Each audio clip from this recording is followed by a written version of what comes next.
India पर इस वक्त वो खबर आ रही है जिस पर सबकी निगाहें गड़ी हुई थी। भारतीय जनता पार्टी ने अपनी 5वीं लिस्ट जारी कर दी है और उसमें 111 लोकसभा प्रत्याशी बनाए हैं। इसमें यूपी की कई सीटों पर भारतीय जनता पार्टी ने प्रत्याशी बनाए हैं जिन पर सबसे ज्यादा निगाहें गड़ी हुई थी, खासकर पीलीभीत, सुल्तानपुर और गाजियाबाद की सीटों पर। पूरी जानकारी के लिए हम सीधे फोन लाइन से जुड़ते हैं आई इंडिया के editor in chief doctor Pankaj Singh Gaur ji के पास। तो सर, जो प्रत्याशी घोषित किए हैं भाजपा ने, भारी भरकम लिस्ट आई है अभी 111 प्रत्याशियों की, उसमें किसे प्रत्याशी बनाया है और पीलीभीत से किसे प्रत्याशी बनाया गया? क्या वरुण गांधी को दोबारा टिकट मिला है या नहीं मिला है सर?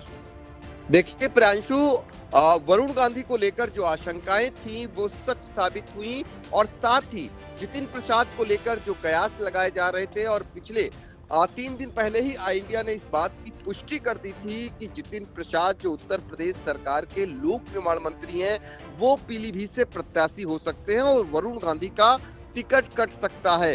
हालांकि वरुण गांधी ने भी जिद रख रखी है कि वो निर्दलीय रूप से चुनाव लड़ेंगे पीलीभीत से ही। उन्होंने बाकायदा नामांकन पत्र भी खरीद रखा है।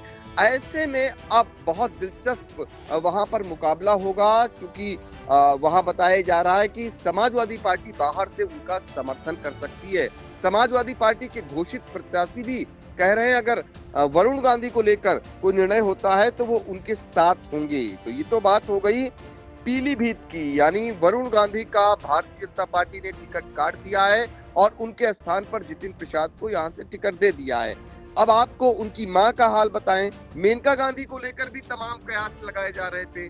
सुल्तानपुर से मेनका गांधी चुनाव लड़ती हैं, लगातार जीतती आ रही हैं और आखिरकार बेटे का टिकट भारतीय जनता पार्टी ने जरूर काट दिया, लेकिन मां का टिकट बरकरार रखा। यानी मेनका गांधी सुल्तानपुर से ही चुनाव लड़ेंगी, उनके नाम की घोषणा कर दी गई है।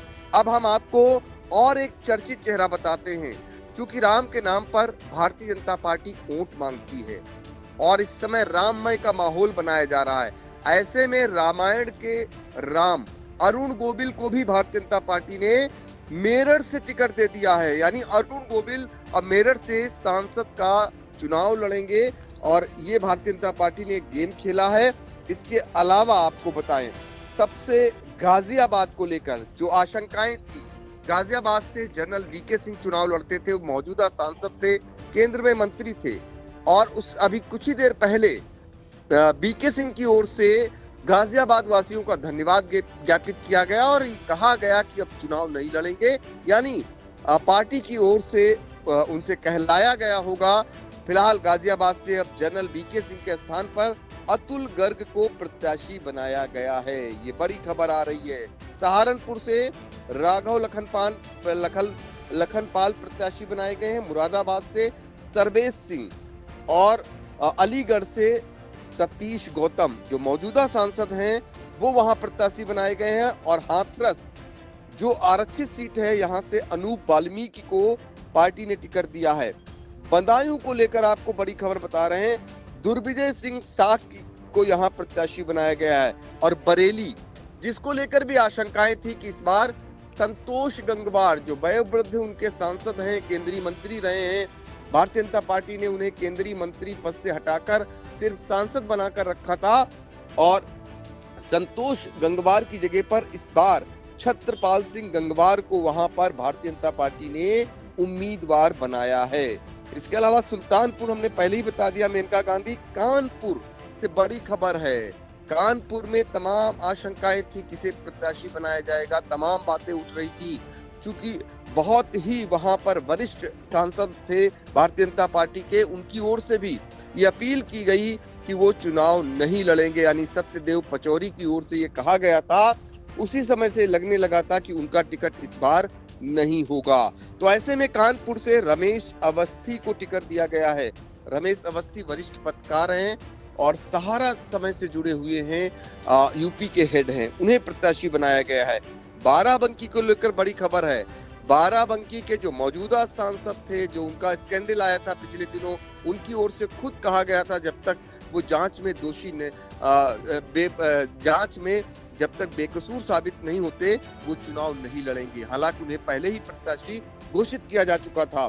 लेकिन बाराबंकी से अब उनके स्थान पर राज रानी रावत को प्रत्याशी बनाया गया है। इसके अलावा बहराइच से डॉक्टर अरविंद गोड़ को प्रत्याशी बनाया गया है। तो उत्तर प्रदेश के ये 13 ऐसे उम्मीदवार हैं जिन्हें प्रत्याशी घोषित किया गया है। अभी और भी तमाम ऐसे प्रत्याशी हैं, 51 पहले प्रत्याशी घोषित हुए थे, जिनमें से ये बाराबंकी वाला बदला हुआ है और अब ये 13 प्रत्याशी और आ गए हैं। 80 लोकसभा की सीटें हैं अभी, जिससे गठबंधन भारतीय जनता पार्टी ने किया है, उनको भी सीटें देनी रहेंगी। तो अब जो लोग बचे हैं, जो आशंकाएं थे कि बड़ा फेरबदल होगा इस बार की सूची में, वो सच साबित हुई है।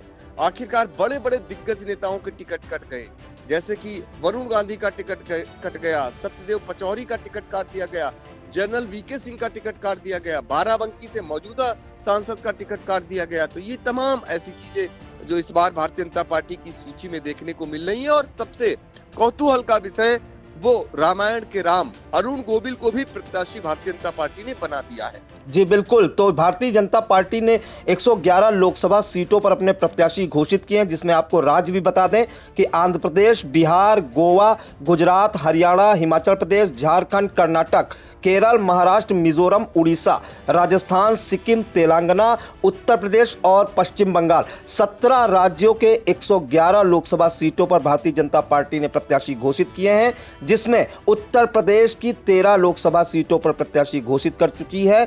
कुल अब आपको बता दें कि 64 प्रत्याशी बीजेपी उत्तर प्रदेश में घोषित कर चुकी है। 16 सीटें और बची हैं, जिसमें जो उनके अन्य दल भी हैं जिनके साथ उनका गठबंधन है, उन्हें भी सीटें देनी है। फिलहाल सबकी निगाहें थी पीलीभीत सीट पर, वहां से मौजूदा सांसद वरुण गांधी का टिकट काट दिया गया है। उनकी जगह पर अब जो सूबे के जो पीडब्ल्यूडी मंत्री हैं जितिन प्रसाद लड़ेंगे। सुल्तानपुर से वरुण गांधी की जो माता जी हैं हमेशा से लड़ती आ रही हैं, मेनका गांधी चुनाव लड़ेंगी। इसके अलावा मेरठ से एक चर्चित नाम अरुण गोविल रामायण के राम चुनाव लड़ेंगे। वहीं गाजियाबाद से जनरल वीके सिंह का टिकट काट के अतुल गर्ग को दिया गया है और बरेली में संतोष गंगवार, चूंकि वो काफी वयोवृद्ध हैं, 8 बार के सांसद हैं, उनकी जगह पर छत्रपाल सिंह गंगवार चुनाव लड़ेंगे। तो ये सबसे विश्वसनीय तरीके से आई इंडिया दर्शकों तक यह सूची पहुंचा रहा है और आगे भी जो भी सूची जारी होगी अगली, वो भी दर्शकों तक आई इंडिया जरूर पहुंचाएगा। तो सर, इन तमाम जानकारियों के लिए सर आपका बहुत बहुत धन्यवाद।